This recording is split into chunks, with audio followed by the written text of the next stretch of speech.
اللهم ثبتنا على نهج الاستقامة، وأعذنا في الدنيا من موجبات الندامة يوم القيامة.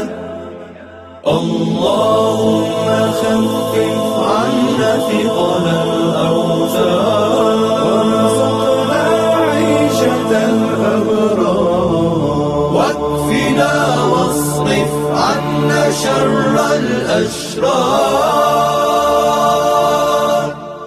واعتق رقابنا ورقاب آبائنا وأمهاتنا وإخواننا من النار.